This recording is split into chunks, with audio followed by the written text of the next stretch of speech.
beribadah di hari Minggu Advent pertama.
Lilin Advent telah kita nyalakan, simbol harapan akan kedatangannya, harapan untuk kehidupan kekal bersamanya, harapan untuk kehadiran damai sejahtera Allah bagi seluruh dunia, harapan untuk selalu diberi kekuatan saat melangkah dalam badai kehidupan.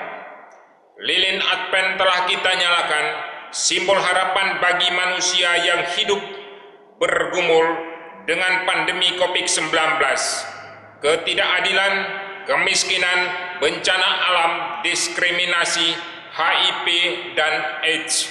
Harapan di masa Advent kiranya penantian kita tidak akan pernah pudar oleh karena kondisi dan situasi yang terjadi di muka bumi ini.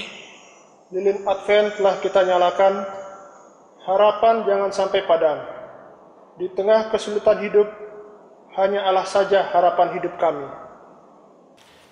Pemberitaan firman pada ibadah hari ini akan disampaikan oleh Pendeta Yusuf Martin Anderson Mase, STH. Marilah berdiri untuk menyambut firman Tuhan hadir di tengah-tengah persekutuan kita.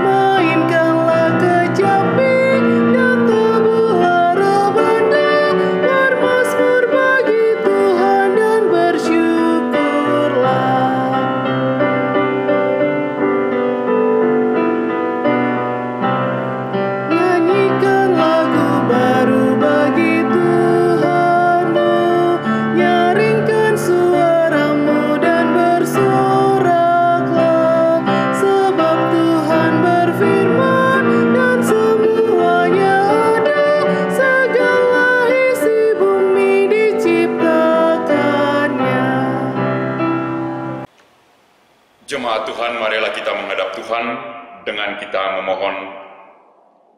Pertolongan kita adalah dalam nama Tuhan yang menjadikan langit dan bumi.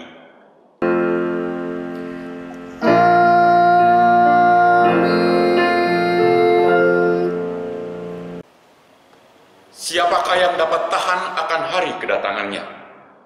Dan siapakah yang dapat tetap berdiri apabila ia menampakkan diri? Sebab ia seperti api tukang pemurni logam, dan seperti sabun tukang penatu. Demikian Maleakhi pasal 3 ayat yang kedua, yang menjadi nats pembimbing dalam ibadah kita di hari Minggu pertama masa Adventus saat ini. Dan terimalah salam rasuli. Kasih karunia dan damai sejahtera dari Allah Bapa kita dan dari Tuhan Yesus Kristus menyertai kamu.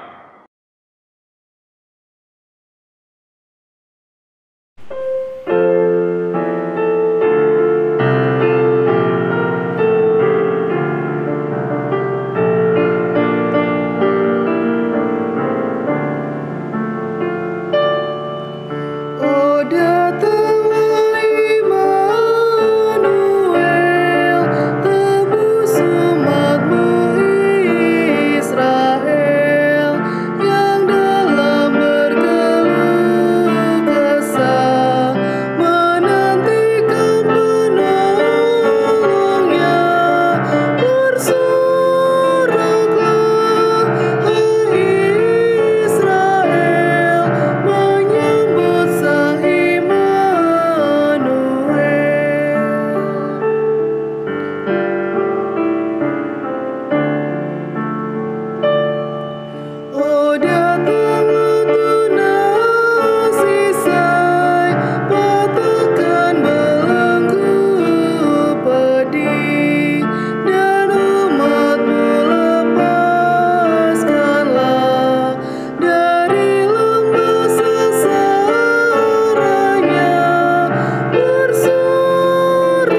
mari berdoa. Sebagai umat yang telah Engkau selamatkan, kami telah menjadi warga kerajaan-Mu.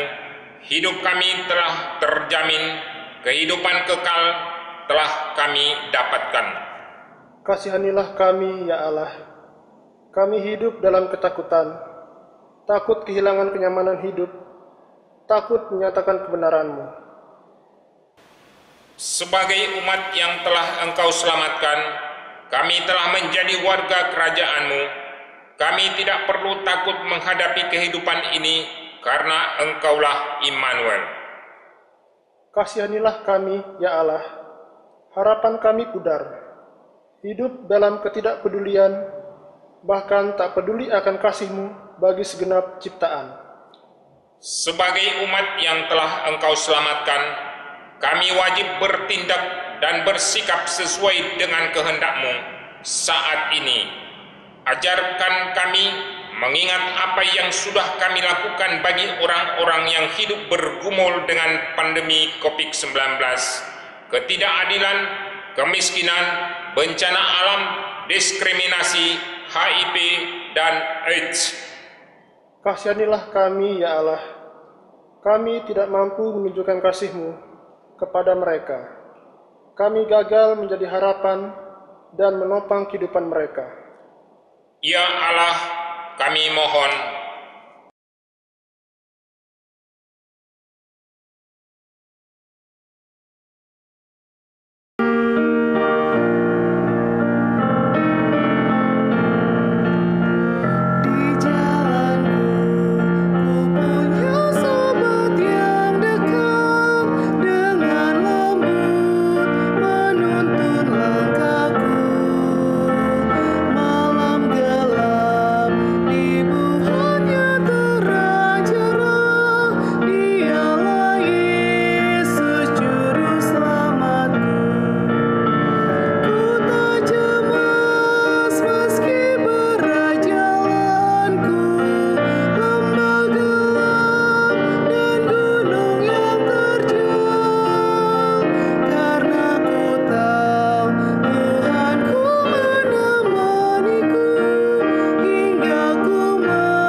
Jemaat Tuhan yang terkasih, mari kita siapkan Alkitab kita dari Perjanjian Baru.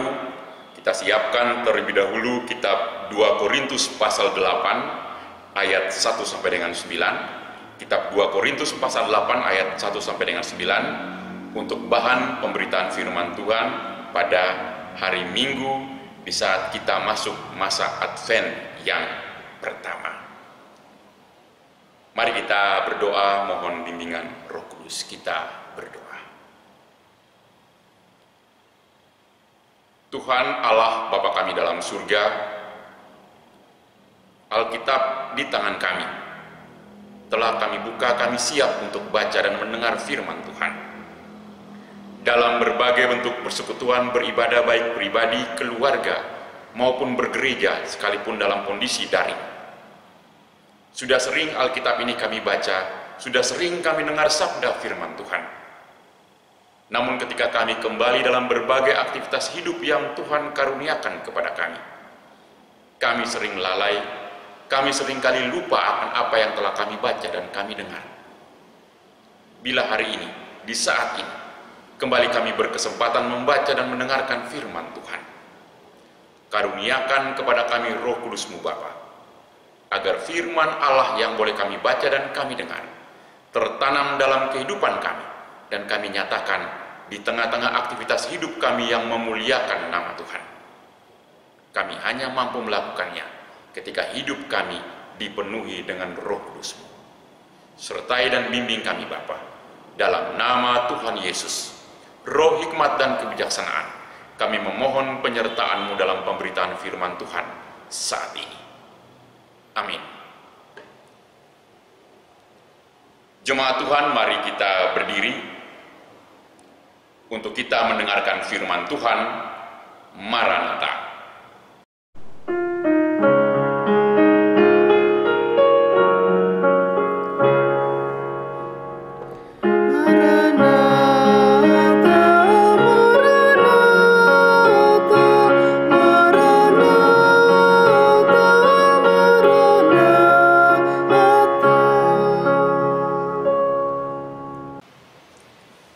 Bacaan Alkitab hari ini dari kitab 2 Korintus 8 ayat 1 hingga 9. 2 Korintus 8 ayat 1 hingga 9 yang menyatakan, "Saudara-saudara, kami hendak memberitahukan kepada kamu tentang kasih karunia yang dianugerahkan kepada jemaat-jemaat di Makedonia. Selagi dicobai dengan berat dalam pelbagai penderitaan, sukacita mereka meluapkan, meskipun mereka sangat miskin, namun mereka kaya dalam kemurahan. Aku bersaksi bahwa mereka telah memberikan menurut kemampuan mereka, bahkan melampaui kemampuan mereka. Dengan kerelaan sendiri, mereka meminta dan mendesak kepada kami, supaya mereka juga beroleh kasih karunia untuk mengambil bagian dalam pelayanan kepada orang-orang kudus. Mereka memberikan lebih banyak daripada yang kami harapkan. Mereka memberikan diri mereka pertama-tama kepada Allah, kemudian oleh karena kehendak Allah juga kepada kami. Sebab itu, kami mendesak kepada Titus supaya ia mengunjungi kamu dan menyelesaikan pelayanan kasih itu sebagaimana ia telah memulainya. Maka sekarang sama seperti kamu kaya dalam segala sesuatu, dalam iman, dalam perkataan, dalam pengetahuan, dalam kesungguhan untuk membantu, dan dalam kasih-Mu terhadap kami, demikian juga hendaknya kamu kaya dalam pelayanan kasih ini. Aku mengatakan hal itu bukan sebagai perintah, melainkan dengan menunjukkan usaha orang-orang lain untuk membantu. Aku mau menguji keikhlasan kasih kamu. Karena kamu telah mengenal kasih karunia Tuhan kita Yesus Kristus, bahwa Ia yang oleh karena kamu menjadi miskin, sekalipun Ia kaya, supaya kamu menjadi kaya oleh karena kemiskinannya." Demikian pembacaan Alkitab. Hendaklah firman Tuhan dengan segala kekayaannya diam di dalam hatimu, dan ucaplah syukur kepada Allah.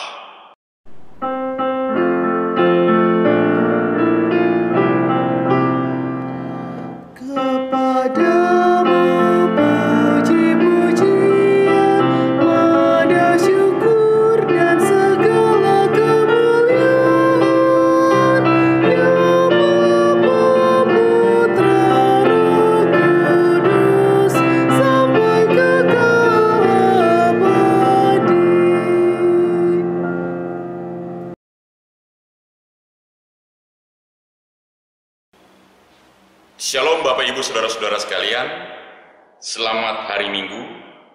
Dan tidak terasa, ternyata waktu berjalan begitu cepat.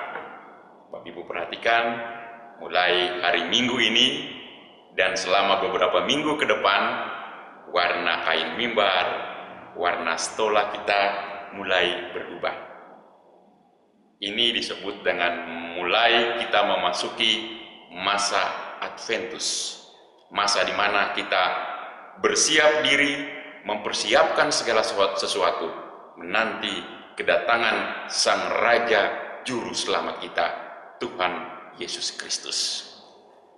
Di masa Adventus ini, bahan kali ini mau mengajak kita dengan sebuah tema yang diangkat oleh Majelis Sinode Gereja GPIB, kasih karunia Allah dalam pelayanan kasih. Sekali lagi tema kita pada hari Minggu, masa Adventus yang kita mulai saat ini. Kasih karunia Allah dalam pelayanan kasih. Saudara-saudara, orang Indonesia ini paling pintar kalau buat pepatah atau buat sesuatu frase yang memaknai sesuatu. Mungkin pernah dengar yang seperti ini. Rajin, pangkal, pandai. Hemat, pangkal, ayo Bapak Ibu. Spontan kita dari kecil sampai dengan yang tua pasti akan menjawab. Hemat, pangkal, kaya. Apa betul hemat, pangkal, kaya? Atau jangan sampai, mohon maaf dalam tanda kutip saya mau mengatakan, jangan sampai bukan hemat, tapi bergeser maknanya menjadi pelit, pangkal, kaya.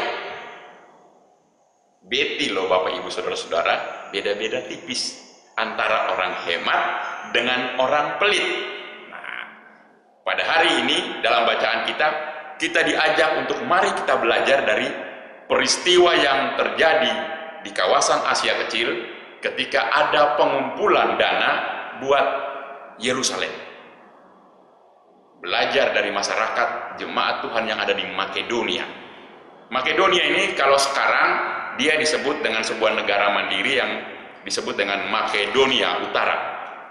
Dia adalah pecahan dari Yugoslavia dan dia termasuk dalam wilayah Eropa.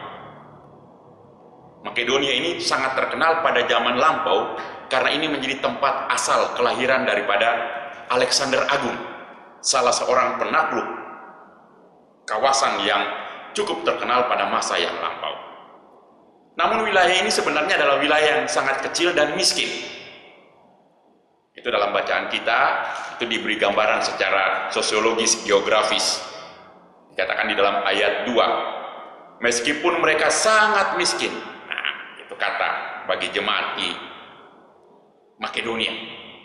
Sangat miskin. Jadi Bapak Ibu sudah bisa membayangkan sangat miskin itu berarti ya secara income atau pendapatan atau kehidupan masyarakatnya sangat minimal. Kita kembali pada pepatah tadi yang mengatakan rajin pangkal pandai, hemat pangkal kaya, katanya begitu. Apa sih bedanya antara orang hemat dan orang pelit? Karena tadi sudah saya katakan, beda-beda tipis antara orang hemat dan pelit. Pelit itu bedanya tipis banget. Kalau dibuat pertanyaan, siapa pingin kaya? Saya termasuk yang pingin. Kita semua pingin. Nah, proses untuk menjadi kaya, caranya bagaimana?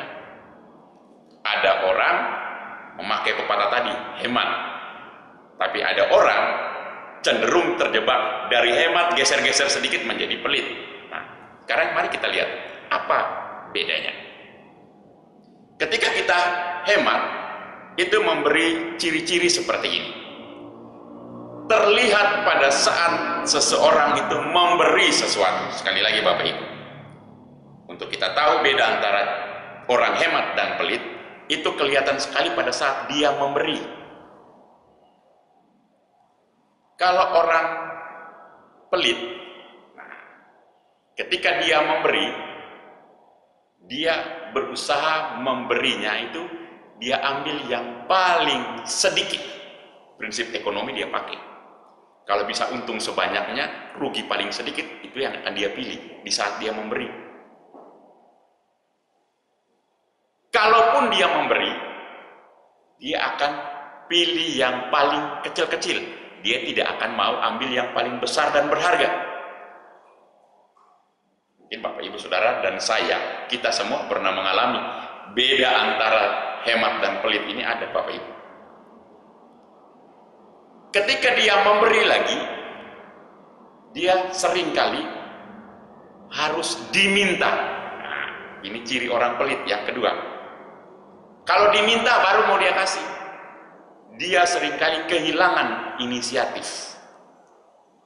Mungkin Bapak Ibu Saudara saya juga pernah mengalami. Contoh, ada terjadi bencana alam di suatu daerah. Lalu ada inisiasi untuk memberi pengumuman, mengumpulkan pakaian layak pakai. Apa yang terjadi Bapak Ibu? Orang hemat dan orang pelit itu beda tipisnya terlihat pada saat apa? Dia kumpulkan. Kalau bisa dia kosongkan lemarinya dari pakaian-pakaian yang dia sendiri tidak mau pakai, akan dia lakukan. Itu orang pelit Bapak Ibu. Dia pilih yang paling jelek, yang buat dia itu bikin sesak lemarinya. Kalau orang hemat, dia akan memberi pakaian yang layak pakai, yang memang dia sendiri masuk di badannya mungkin tidak cukup lagi. Contoh, mungkin badannya pernah kegemukan, pakaian itu ukurannya lebih kecil, tapi pakaian ini masih sangat bagus. Bukan karena hanya sekedar mengosongkan lemarinya.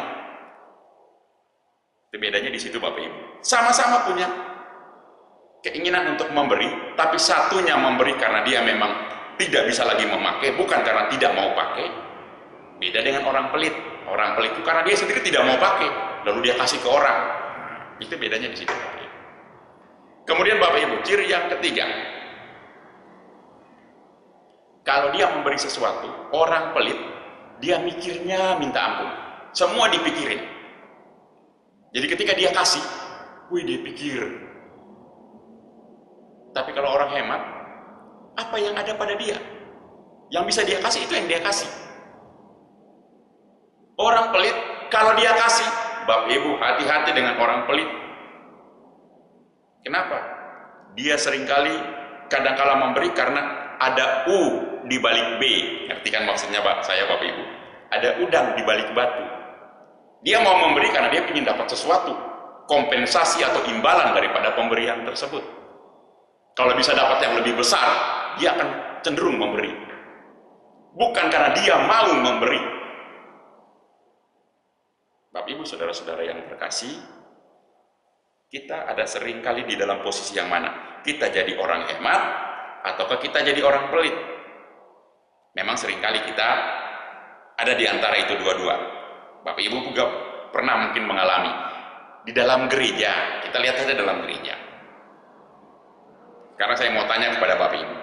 Kalau Bapak Ibu menaruhkan persembahan, kolektor, itu uang yang Bapak Ibu taruhkan, itu milik Bapak Ibu, ataukah milik Tuhan?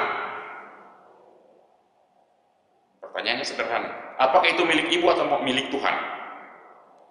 Jawaban idealnya Bapak Ibu, itu milik Tuhan. Kalau sudah milik Tuhan, tugas Bapak Ibu Saudara dan saya yang menaruhkan persembahan adalah mendoakan sehingga itu dipergunakan semaksimal mungkin untuk pemberitaan firman. Itu kan tujuan utama dalam kita memberikan tanda syukur kita. Tapi apa yang terjadi? Masih banyak, sekali lagi tidak semua Bapak Ibu ya, tidak semua, tapi masih banyak ada yang menaruhkan, tapi ketika giliran mungkin namanya pegawai gereja, administrasi, lupa menaruhkan di dalam pengumuman, atau mungkin salah ketik angka nominalnya. Wah, bunyinya minta ampun, mulai protes. Itu kemarin, nah, kalau perlu ketika dia masuk gereja, yang pertama kali dia lihat warta jemaat, kolekte yang dia taruh sudah diumumkan apa belum? Ini uangnya dia atau uangnya Tuhan? Tapi Ibu Saudara-saudara, itu terjadi di dalam kehidupan kita sehari-hari. Batas antara pelit dan hemat itu bedanya tipis.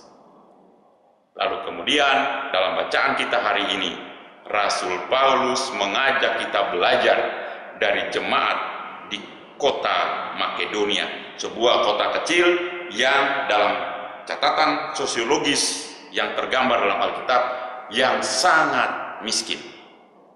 Tapi ternyata dia mampu memberikan persembahan yang melampaui kemampuan mereka untuk Yerusalem. Itu dicatat dalam ayat yang ketiga. Lalu kemudian ayat yang keempat memberi penegasan. Kenapa mereka mampu memberi persembahan yang melampaui kemampuan mereka? Ayat 4 mengatakan dengan tegas, karena kerelaan sendiri. Kata rela. Bapak Ibu Saudara-saudara, sebuah pelayanan kasih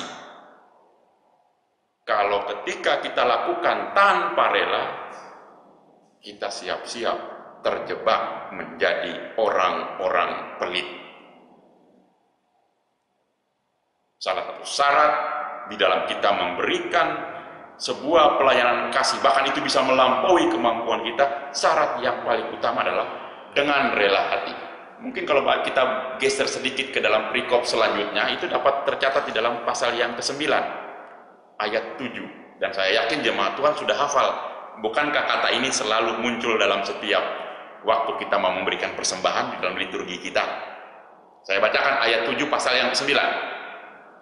Hendaklah masing-masing memberikan menurut kerelaan hatinya. Perhatikan baik-baik, kerelaan hatinya. Jangan dengan sedih. Jangan dengan sedih hati. Yang pertama harus rela hati dulu. Hati ini harus lapang ketika Bapak Ibu mau memberikan sesuatu sebagai bentuk pelayanan kasih. Jangan sedih. Ada orang yang naruh, tapi dipikirin terus. Waduh, nanti gimana ya? Kalau saya taruh begini bagaimana ya?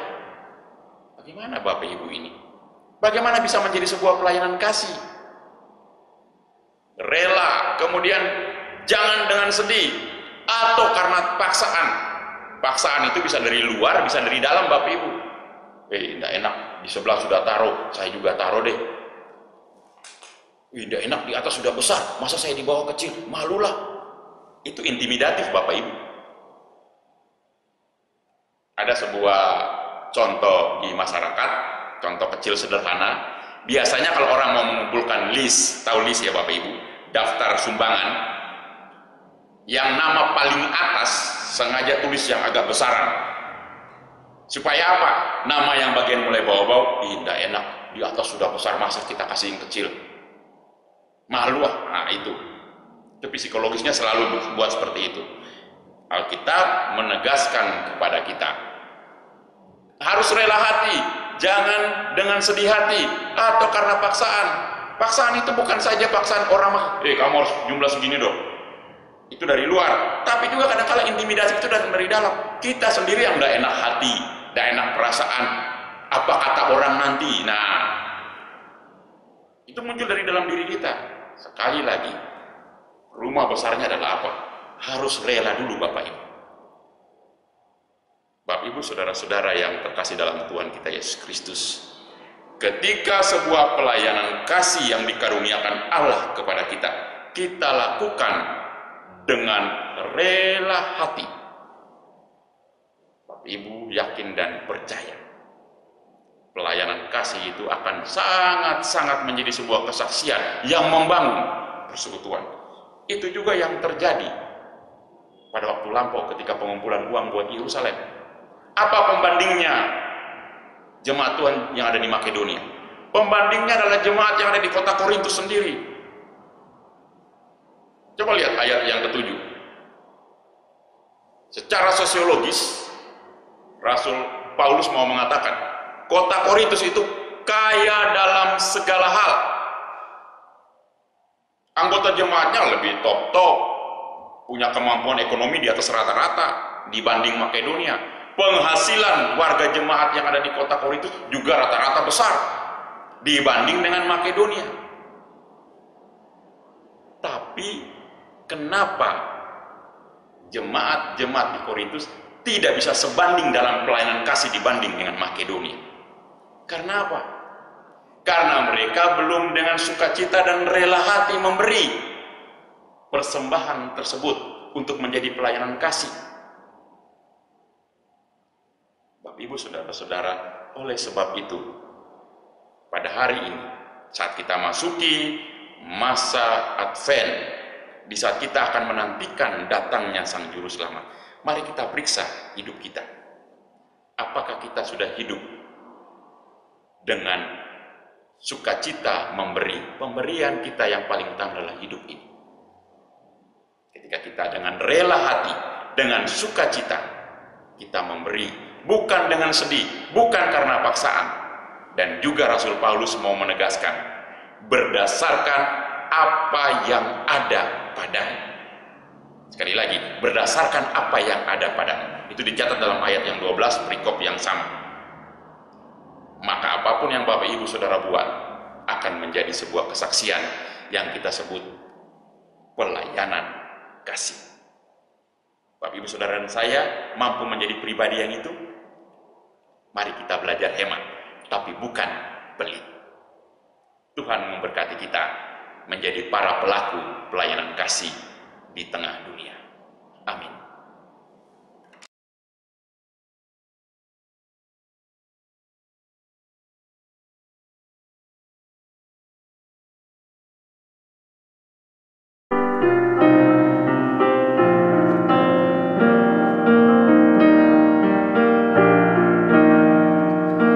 Adventus mengingatkan kepada semesta, Mesias akan datang, bersiap segera.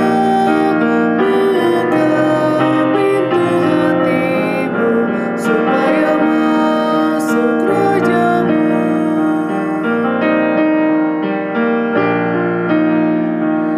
Berjaga dan berdoa, siapkan dirimu, kan datang dari sorga Sang Hakim mulia yang akan menghakimi seisi dunia miliknya. Jemaat Tuhan sekalian, bersama semua orang percaya di segala waktu dan segala tempat, mari kita bangkit berdiri untuk kita mengaku iman menurut pengakuan iman rasuli. Dengan hati dan mulut masing-masing kita berkata, aku percaya kepada Allah, Bapa yang Maha Kuasa, Khalik langit dan bumi, dan kepada Yesus Kristus, anaknya yang tunggal Tuhan kita, yang dikandung daripada Roh Kudus, lahir dari anak darah Maria, yang menderita di bawah pemerintahan Pontius Pilatus, disalibkan, mati dan dikuburkan, turun ke dalam kerajaan maut. Pada hari yang ketiga, bangkit pula dari antara orang mati, naik ke surga, duduk di sebelah kanan Allah, Bapa yang Maha Kuasa, dan akan datang dari sana untuk menghakimi orang yang hidup dan yang mati. Aku percaya kepada Roh Kudus, gereja yang kudus dan am, persekutuan orang kudus, pengampunan dosa, kebangkitan daging, dan hidup yang kekal.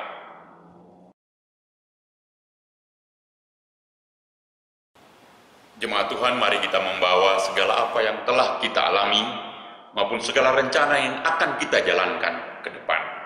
Kita bawa di hadapan Tuhan sebagai ucapan syukur, dan sekaligus kita sampaikan permohonan hati kita, biarlah Allah memberkati dalam langkah-langkah ke depan. Mari kita naikkan syafaat kita. Kita berdoa. Tuhan Allah Bapa kami dalam surga, terima kasih karena kami diingatkan kembali akan tugas tanggung jawab kami sebagai orang yang telah dikaruniakan Allah dengan segala apa yang boleh kami terima di dalam hari-hari hidup kami, agar kami menggunakan kasih karunia yang telah Allah anugerahkan dalam pelayanan kasih di tengah-tengah dunia demi memuliakan nama Tuhan Yesus Kristus. Tuhan Allah Bapa kami dalam surga, namun dalam segala praktek yang boleh kami lakukan, kami masih seringkali terjebak dengan berbagai kondisi dan keadaan, di mana kami cenderung untuk menahan tindakan-tindakan kasih. Kami seringkali belum rela di dalam berbagai bentuk pelayanan kasih yang kami lakukan. Kami seringkali terjebak dalam kesungut-sungutan. Bahkan seringkali tanpa sadar, kami terpaksa melakukan berbagai bentuk pelayanan kasih.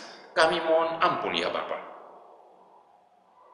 Biarlah hidup kami dipenuhi dengan Roh Kudus-Mu, agar kami memiliki kerelaan oleh karena kasih karunia Roh Kudus-Mu. Sehingga apapun yang boleh kami lakukan di tengah-tengah dunia, baik sebagai warga jemaat di dalam keluarga, gereja, dan masyarakat, kami lakukan dengan sukacita, dengan sukarela, dengan segala apa yang Tuhan karuniakan kepada kami. Terima kasih Bapa, kami boleh belajar dari jemaat Makedonia, sehingga kami boleh menjadi pribadi-pribadi yang belajar dari peristiwa itu, di dalam kami menindaklanjuti segala kasih karunia Allah. Bapa dalam surga, di pagi hari ini, di saat kami beribadah bersama, kami datang dengan segala kondisi yang terjadi di muka bumi ini, teristimewa di tengah-tengah bangsa kami. Bahwa ketika kami berhadapan dengan pandemi COVID-19, kami masih belum rela untuk taat dan disiplin di dalam menindaklanjuti segala masukan nasihat dan himbauan dari pemerintah yang Tuhan telah kasih karunia kepada mereka, talenta, keahlian untuk membimbing kami. Kami masih belum rela, Bapak. Kami masih seringkali harus dipaksa untuk taat dalam protokol kesehatan. Kami mohon ampun, Bapak. Tuhan berkati kami, jemaat-jemaat Tuhan, tidak saja dalam jemaat GPIB Immanuel WR Supratman ini, tapi juga semua jemaat Tuhan dimanapun mereka berada, teristimewa di daerah kami ini, di negara kami ini, agar kami melakukan ketaatan kami dalam menjalankan protokol kesehatan dengan rela, bukan dengan sedih atau bukan karena paksaan. Bahwa ketika kami mampu melakukan itu, kami secara tidak langsung telah boleh berkontribusi di dalam menurunkan angka dampak daripada COVID-19 ini. Berkati kami, Bapak. Berkati gereja kami, secara khusus dalam sinode GPIB, majelis sinode, ngupel maupun yang ada di wilayah Mataram ini, baik GPIB Immanuel WR Supratman maupun Immanuel Bung Karno, para pelayan Tuhan yang ada di dalamnya. Tuhan berkati. Bersama kami sebagai warga jemaat, Tuhan berkati kami agar kami terlibat dalam berbagai bentuk pelayanan kasih dalam gereja Tuhan. Secara khusus kami di tempat ini, Bapak Pendeta Yance Tonapa sebagai Ketua Majelis Jemaat, bersama dengan keluarga, bersama dengan teman-teman para presbiter dan keluarga. Tuhan berkati agar setiap saat segala apa yang boleh mereka lakukan sebagai bentuk pelayanan kasih di dalam gereja Tuhan boleh berdampak bagi kehidupan berjemaat. Hamba-Mu Pendeta Sony bersama dengan Pendeta David, Tuhan juga berkati di dalam kami dengan sukacita, dengan sukarela terlibat di dalam berbagai bentuk pelayanan gereja ini, agar kami boleh bersama dengan warga gereja dan keluarga masing-masing, kami memiliki hati yang sukacita, hati yang rela di dalam berkontribusi baik di dalam gereja maupun di tengah masyarakat. Berkati kami, Bapa. Tuhan Bapa dalam surga, berkati juga para pelkat di dalam mereka menata pelayanan di dalam gereja Tuhan di tempat ini. Berkati juga para pegawai gereja di dalam mendampingi berbagai bentuk pelayanan administratif dalam gereja Tuhan, dari penjaga malam sampai dengan pegawai-pegawai gereja yang lain. Dan kami semua, Bapa, berikan kami kesehatan, kekuatan, hikmat, bijaksana di dalam kami menjalani hari-hari hidup yang Tuhan berikan. Secara khusus kami datang bagi mereka yang mengalami pergumulan hidup. Tuhan izinkan segala pergumulan itu terjadi, baik itu sakit, penyakit, susah, celaka, duka, nestapa, ataupun berbagai hal yang lain. Tuhan izinkan itu terjadi dalam hidup kami, agar kami selalu melihat kepada Allah, sumber segala kasih karunia dan kekuatan itu. Dan kami yakin dan percaya, di dalam segala apa yang terjadi, Allah tidak meninggalkan kami. Jaga, lindungi, dan kuatkan jemaat Tuhan, Bapa. Kami juga datang bersama dengan mereka yang bersuka cita. Bapa, berkati mereka, ingatkan mereka juga bahwa segala sukacita yang boleh kami alami adalah semata-mata kasih karunia. Terima kasih Bapa dalam surga, jaga lindungi kami semua, berkati kami, agar kami senantiasa mampu menindaklanjuti dalam pelayanan kasih di tengah-tengah dunia, secara khusus dalam gereja Tuhan GPIB Immanuel WR Supratman maupun di tengah masyarakat di mana kami beraktivitas. Berkati pemerintah kami, berkati tenaga-tenaga kesehatan sebagai garda terdepan dalam pelayanan kasih lewat kesehatan yang mereka lakukan di masa-masa pandemi saat ini. Terima kasih Bapa dalam surga. Ya Tuhan, dalam pengasihan-Mu kami mohon. Peliharalah kami dalam kasih Yesus Kristus Tuhan dan Juru Selamat yang telah mengajar kami berdoa. Bapa kami yang di sorga, dikuduskanlah nama-Mu. Datanglah kerajaan-Mu, jadilah kehendak-Mu di bumi seperti di sorga. Berikanlah kami pada hari ini makanan kami yang secukupnya, dan ampunilah kami akan kesalahan kami, seperti kami juga mengampuni orang yang bersalah kepada kami. Dan janganlah membawa kami ke dalam pencobaan, tetapi lepaskanlah kami daripada yang jahat.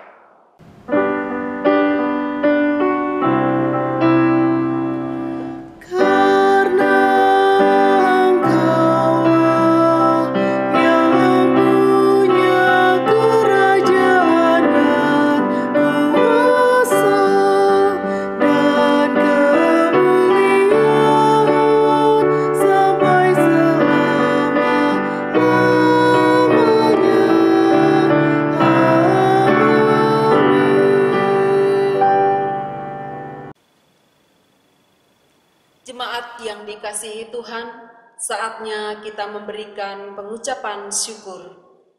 Sebagai warga kerajaan Allah, persembahkanlah hidupmu untuk berkarya bagi Allah dan sesama. Biarlah hidupmu selalu memberi harapan bagi setiap orang yang hidup bergumul dengan pandemi COVID-19, ketidakadilan, kemiskinan, bencana alam, diskriminasi, HIV, dan AIDS.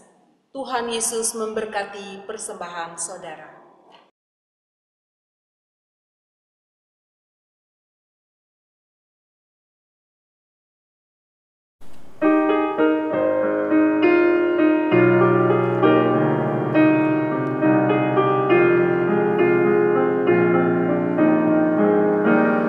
Aku bersyukur padamu Tuhan atas karunia dan kasih-Mu.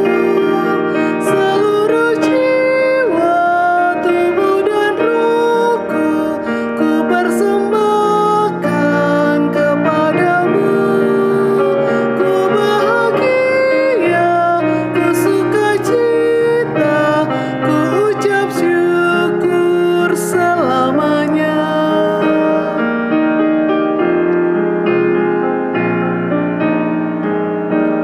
Oh Tuhan Yesus, karya-Mu agung, di Kau curahkan darah kudus, jadi tebusan dosa dunia, agar manusia selamatlah.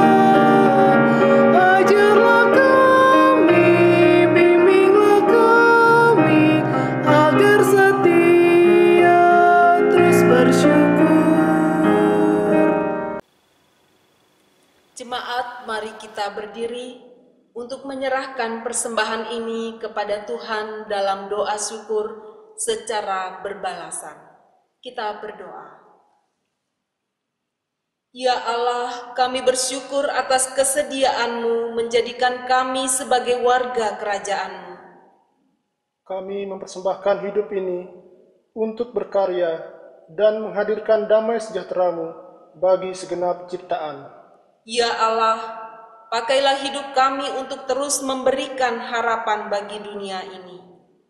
Tolonglah kami untuk mampu menopang kehidupan mereka yang bergumul dengan pandemi COVID-19, ketidakadilan, kemiskinan, bencana alam, diskriminasi, HIV, dan AIDS.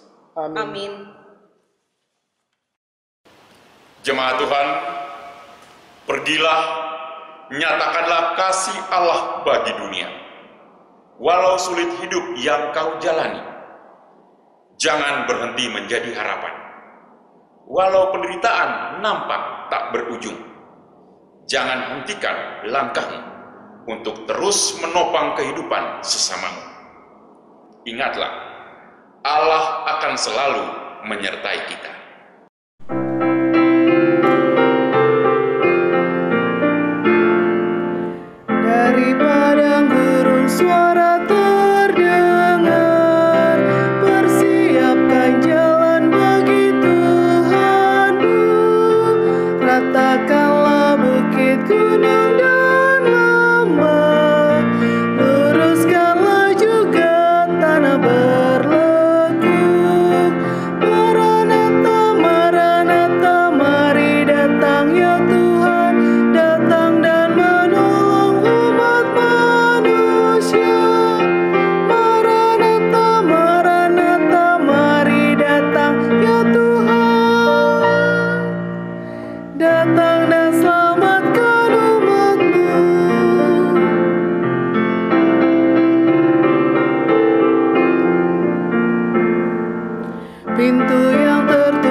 kepada Tuhan, serta terimalah berkat-Nya.